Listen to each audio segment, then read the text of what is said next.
एक ही है, एक ही परमात्मा का सारा खेल चल रहा है, वही आप भी हैं। लेकिन आप अपने को जान पा रहे हैं, मैं परमात्मा कैसे हो सकता हूँ? तो आप देह भाव से बोल रहे हैं, स्वरूप में आइए, स्वरूप कौन है? स्वरूप कौन है? तो स्वरूप का ज्ञान है नहीं, तो इसीलिए देह भाव के होने के कारण जन्म मरण, दुख सुख, लाभ हानि, मान अपमान, जय पराजय ये भोगना पड़ रहा है, बड़ा कठिन है।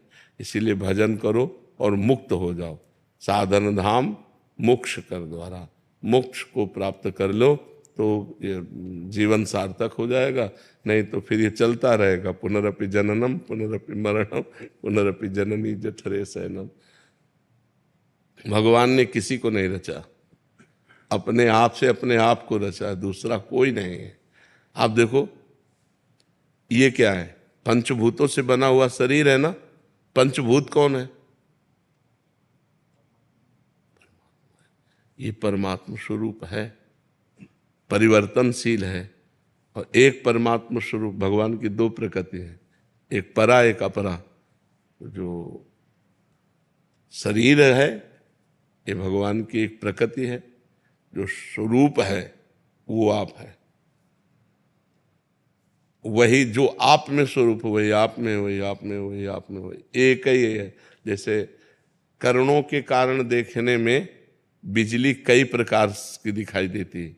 एक बिजली लाइट दे रही, एक बिजली हवा दे रही, एक बिजली ठंडा कर रही, एक बिजली हीटर में निकल रही। लेकिन क्या बिजली कई प्रकार की है क्या? कि ये बिजली गर्म करेगी, ये बिजली ठंडा करेगी, ये बिजली हवा फेंकेगी, ये बिजली रोटी बनाएगी।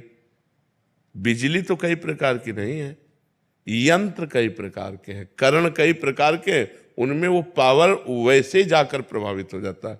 ऐसे एक बिजली है। अगर संपूर्ण ब्रह्मांड में पूछी जाए तो बिजली एक है ना? और उसके करण कितने हैं?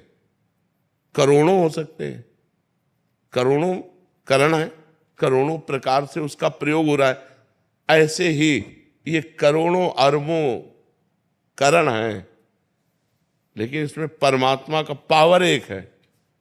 अब करण है दुष्ट स्वभाव का रचा हुआ, अब वो दुष्टता ही करेगा, तो बोले इसमें परमात्मा कैसे हो सकता है? नहीं, परमात्मा ही है। वो करण के प्रभाव से ऐसा बोल रहा है।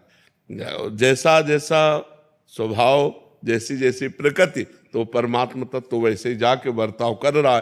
तो लगता है ये परमात्मा कैसे हो सकता है? ये परमात्मा कैसे हो सकता है? नहीं, परमात्मा ही है अंदर से, वो अपने